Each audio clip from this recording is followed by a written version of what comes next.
que elas são importantes?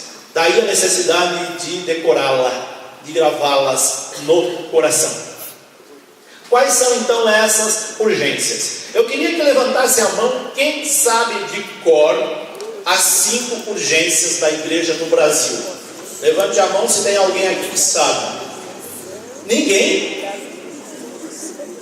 Quem já ouviu falar das urgências da igreja no Brasil? Levante a mão, só para ter uma noção.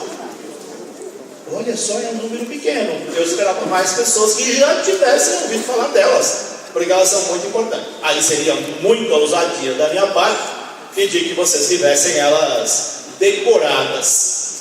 Mas hoje dá para decorar. Então nós vamos fazer essa memória. Vocês anotem aí as 5 urgências. Elas serão referenciais para os estudos de vocês na paróquia, para vocês explicarem para os demais agentes de pastoral e para o nosso povo leigo o que são as urgências, por que elas foram escolhidas, porque elas são importantes. Quando você chega a um hospital, por exemplo, nós vemos ali algumas identificações, algumas bolinhas coloridas, né? Lá na recepção, dizendo o estado do paciente. Se você está com uma gripe, você vai no hospital, e gripe é uma coisa muito chata, eu saí uma agora recentemente, sei que é terrível, mas é uma doença, eu costumo dizer, dificilmente alguém morre de gripe, é uma doença que existiu a vida toda, a gente passa aquele momento terrível e depois ela vai embora, do jeito que ela chegou. Mas se chegou, você está no hospital, porque você está ali com gripe, com aquele mal-estar, e chega alguém que sofreu um acidente gravíssimo de automóvel. Quem que deve ser atendido primeiro? Quem sofreu um acidente gravíssimo, porque ela corre risco de vida. Então aquele caso é uma emergência, uma urgência. Se é urgência, é porque não se pode esperar. Se a igreja no Brasil escolheu 5 urgências, é sinal de que estas 5 urgências são coisas que nós não podemos esperar. Só que já esperamos demais. Essas 5 urgências começaram no ano de 2011. Na Assembleia dos Bispos de 2011 foram escolhidas essas 5 urgências. Porém, quando chegou 2015, a Assembleia de 2015, percebeu-se que a maior parte das paróquias, das dioceses, não tinham aplicado, vivido, socorrido a essas urgências. E aí então a última Assembleia dos Bispos continuou com as 5 urgências, que vão agora até o ano de 2019.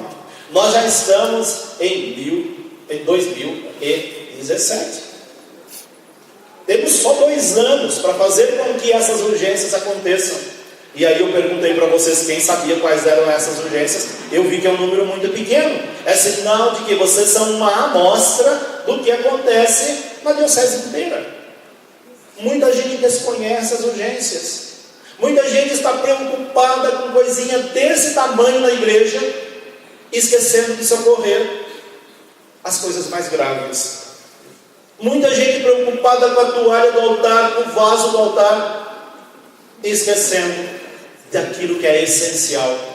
O grande perigo na igreja é nós ficarmos presos aos detalhes, às coisas pequenas, esquecermos aquilo que é essencial. Não podemos esquecer o essencial. Tem uma parábola, uma historinha que vocês devem conhecer, ela circula muito na internet, de uma pessoa, uma senhora que entrou numa loja carregando um bebê nos braços, e disseram para ela: você entra aqui, tem tudo o que você quiser. Você pode pegar o seu cesto e colocar no seu cesto aquilo que é essencial e importante para a sua vida, aquilo que é importante, mas não esqueça do essencial. Ela entrou, viu tanta coisa bonita, ficou encantada com aquela loja, com tantas coisas maravilhosas, e ela foi colocando isso, colocando aquilo. Aí meu tempo está esgotando e eu preciso pegar aquilo que é importante para a minha vida. E o tempo, quando deu o tempo, acabou. Ainda a voz dizia para ela: não esqueça o essencial. Ela saiu, a porta se fechou, e quando ela foi se dar conta, ela tinha esquecido a criança dentro da loja. Esqueceu aquilo que era mais importante. Assim acontece conosco nas nossas paróquias. Nós ficamos correndo atrás de coisas superficiais, que não são emergenciais, que não são urgências, e esquecemos daquilo que é mais importante. Por isso a igreja, percebendo que nós estamos apáticos como igreja, apontou aquilo que é urgente. São estas 5 urgências que vão nortear o nosso plano diocesano de pastoral, e que deve nortear, depois do plano diocesano, o plano paroquial de pastoral. Então vamos a estas urgências. A primeira delas, gravem aí se vocês não sabem de cor, vai repetindo ela como um mantra, para ela ficar gravada na memória e depois gravada no coração, a partir daquilo que eu vou dizer sobre elas, para vocês perceberem quão importantes são estas urgências. A primeira urgência: uma igreja em estado de missão permanente. Nós não podemos mais continuar brincando de ser missionário. Não dá mais para ser missionário se nós queremos ser uma igreja autêntica, compromissada com o reino de Deus, sendo missionário de vez em quando. Mês de outubro é mês das missões. Bom, então no mês de outubro nós vamos colocar cartaz na igreja, vamos colocar símbolos na igreja, aquelas sandalinhas, os cajados, vamos fazer um comentário bonito na missa, vamos deixar um cartaz bonito lá no canto da igreja. Passou o mês de outubro, a gente recolhe tudo isso, enfia numa sacolinha lá no armário da liturgia. Pronto, agora a gente não é mais missionário. Nós não somos mais missionários. Passou o mês de outubro, para que ficar falando de missão? Ou então aquela semana missionária. Eu pertenço a uma congregação religiosa. Nós temos como prática histórica da gente ir a paróquias para fazer animações missionárias. Eu participei de algumas delas aí pelo Brasil afora, e eu me recordo que uma das reclamações que se dizia era: nós íamos com uma equipe grande para a paróquia, fazíamos uma movimentação enorme, naquela semana todo mundo se identificava com os missionários e se sentia missionário, e a partir do momento que os missionários, entre aspas, iam embora, tudo voltava a estaca zero. Ficou uma semana brincando de ser missionário.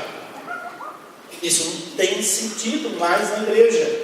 Nós temos que nos revestir desse ardor missionário e sermos missionários o tempo todo. Senão a igreja empobrece, enfraquece, ela vai fenecendo a partir do momento em que nós não nos sentimos missionários. Por isso que a palavra-chave do documento de Aparecida, que perpassa todo o documento de Aparecida, é discípulos missionários. Grifem essa palavra. Eu tenho que me sentir, me identificar como discípulo missionário de Jesus Cristo, dentro da igreja, dentro da paróquia onde eu participo, a paróquia que é minha casa, minha igreja. Então, quando a igreja escolheu como uma das primeiras, ou a primeira urgência, para viver nesses 5 anos, ou nesses 10 anos, uma igreja em estado permanente de missão, é porque nós não podemos mais ser missionários de vez em quando. E mais, uma igreja que não é missionária, ela não é igreja. Quando se fala em missionariedade ou em ser missionário, A primeira ideia que talvez venha à nossa mente é de uma pessoa que vai para terras distantes, que vai para missão adjentes, ou seja, fora do país, ou que vai para a Amazônia. Não é só isso. Nós temos que ser missionário dentro dos nossos territórios, dentro de nossas paróquias, porque quem não é missionário dentro de sua paróquia, não será missionário em canto algum do mundo. Eu tenho que ser missionário dentro da minha paróquia. Eu já vi gente que não tem nenhuma característica missionária dentro da paróquia e vai para a missão em outros lugares. Essa pessoa está representando um papel, ela não é autêntica. Eu tenho que mostrar que sou missionário dentro de casa. Nós revelamos quem nós somos no nosso cotidiano, no dia a dia da nossa vida, dentro da nossa casa. Senão nós estamos apenas representando um papel. Se lá dentro da sua casa você é uma pessoa terrível, mas quando sai na rua você é simpático com todo mundo, no mínimo você é uma pessoa hipócrita, falsa. Se dentro da sua paróquia você briga com todo mundo, desrespeita todo mundo, aí quando você vai para o encontro diocesano, você é aquela pessoa maravilhosa. Opa, você está aí vestindo uma máscara. Nós precisamos ser autênticos missionários. E essa autenticidade se legitima, se referenda dentro de nossas paróquias. Por isso que eu dizia que vocês são pessoas privilegiadas. O pároco de vocês olhou para vocês e disse: essa pessoa é missionária, essa pessoa eu conto com ela. Então ela vai lá para o encontro diocesano para pegar os elementos essenciais e trazer de volta para a paróquia. Eu espero que nenhum padre tenha mandado aqui gente que caiu de paraquedas na igreja, na paróquia. Que sejam gente compromissada mesmo, porque isso ficou muito claro lá no dia do encontro. Vocês são pessoas de muito compromisso dentro da paróquia. Por isso que vocês foram escolhidos a dedo.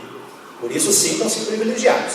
Não arrogantes, vaidosos por isso, mas como pessoas muito importantes dentro da vida da paróquia. Então essa aqui é a primeira urgência. Gravaram aí uma igreja em estado permanente de missão. Lá no finalzinho do encontro vou fazer uma sabatina para ver quem que decorou as 5 urgências.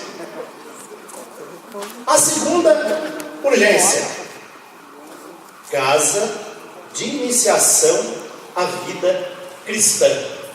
Por que a igreja no Brasil escolheu essa urgência? Óbvio, porque nossas paróquias não estão sendo casas de iniciação à vida cristã. Porque as pessoas não estão se iniciando a vida cristã dentro de nossas paróquias, dentro da nossa igreja, e isso é gravíssimo.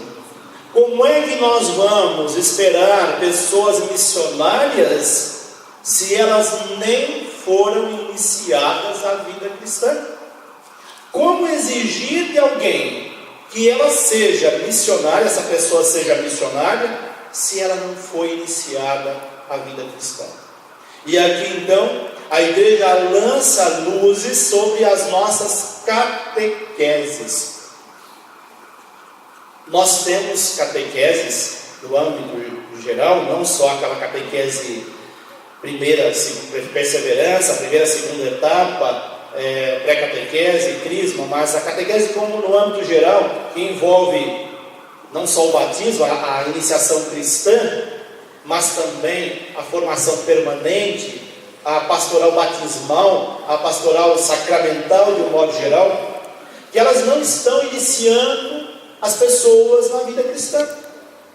E sabe como que a gente percebe isso? No dia a dia de nossas paróquias, na relação que o povo tem com os nossos sacramentos. Os sacramentos são vistos e tratados pela maioria do nosso povo como produto. As pessoas não querem compromisso, elas querem receber o sacramento como se recebe um produto. E ela passa a ter um relacionamento com a igreja, a partir dos sacramentos vistos como produto, como ela tem com o supermercado da esquina. Lá no supermercado da esquina, ela vai comprar os seus produtos, Mas se um outro supermercado fizer uma promoção melhor, o que ela faz? O que nós fazemos? A gente vai para o outro. E com razão, está vendendo mais barato o mesmo produto, eu vou lá comprar no outro supermercado. Ótimo. Enquanto mercadoria, nada de errado. Mas enquanto sacramento, tudo errado. Elas chegam nos nossos expedientes paroquiais e já pergunta quanto custa batizar. Já pergunta quanto custa casar. Pergunta coisas relacionadas a preço, mas não a valor. O valor e preço tem uma diferença muito grande. Sacramento tem valor, mas não tem preço. Não deveria ter preço. Preço é coisa de mercadoria. Por isso, muitas vezes, as pessoas acabam relacionando com a igreja apenas como mercado. Essa visão mercantilista da igreja faz com que a igreja se empobreça. E as pessoas não querem compromisso. Quem vai comprar lá no mercado não tem compromisso com o mercado. Eu quero apenas o produto que o mercado está fazendo promoção. Mas eu não tenho compromisso com o supermercado. Alguém de vocês tem compromisso com o supermercado? Não tem. Com a igreja, nós deveríamos ter compromisso. Então, boa parte das pessoas não querem compromisso. Eu só quero batizar, eu só quero casar. E aí faz aquelas exigências absurdas em relação ao sacramento, em relação a nós, padres, como se nós fôssemos mais um produto dentro desse supermercado. Vejo isso com as noivas. Eu quero casar com um padre tal. Faz essas exigências. Eu quero ir na missa do padre tal. Eu quero que batize meu filho um padre específico. Ou seja, eu não estou preocupado com o sacramento. O sacramento é o mesmo. Não importa qual foi o sacerdote que administrou aquele sacramento. Se eu tenho consciência de sacramento e de igreja, eu tenho uma postura diferenciada com relação ao sacramento. Eu tenho compromisso com a minha igreja. Então, diante de uma igreja onde as pessoas não se iniciam na vida cristã, elas não sabem, não conhecem a doutrina, as nossas catequeses apenas cumprem pró-fórmulas. São aquelas catequeses de gaveta. Pré-catequese puxa uma gaveta. Primeira etapa, outra gaveta. Segunda etapa, outra gaveta. Aí eu vou receber o produto, a Eucaristia. E no dia da Eucaristia, eu estou mais preocupado com o fotógrafo, mais preocupado com o vestidinho branco, mais preocupado com a cerimônia do que com o sacramento. Recebendo aquele produto, eu enfio na minha bagagem e volto para casa. Bom, eu não tenho compromisso, eu já adquiri aquilo que eu queria, então eu não vou me envolver com essa igreja. Quando chega o período de crisma, a mesma coisa. Tem dioceses que coloca como norma que uma pessoa casar, ela precisa ter o sacramento do crisma. Não é o caso da diocese de São Carlos. Mas eu já morei numa diocese que a norma era: se você não tiver o sacramento do crisma, você não pode casar na igreja. E aí então na crisma tinha 300, 400 jovens. Porque a maioria queria casar na igreja, fazer o crisma, para depois, se um dia ela quisesse casar na igreja, como um ato social, ela teria o documento que ela foi crismada. Então, ainda hoje, essa paróquia por onde eu passei, todo ano tem 300, 400 jovens crismados. Aqui na nossa paróquia, tem meia dúzia de jovens que fazem crisma, e às vezes nem são jovens. Porque tem aquela visão: bom, se não precisa de crisma para casar, para que eu vou fazer crisma? Para que eu vou receber esse sacramento? O que isso significa? E as nossas formações, a gente sabe que não capacitam. Nossos catequistas, na sua grande maioria, são pessoas extremamente despreparadas. Estão ali apenas de boa vontade, por boa vontade, mas que não são capacitadas para uma missão tão árdua, tão importante. E aí nós vamos ter uma igreja que não inicia as pessoas na vida cristã. E se elas não são iniciadas na vida cristã, é óbvio que elas não vão ser missionárias. É óbvio que ela não vai entender o que é ser igreja. É óbvio que ela vai fazer perguntas absurdas com relação à igreja.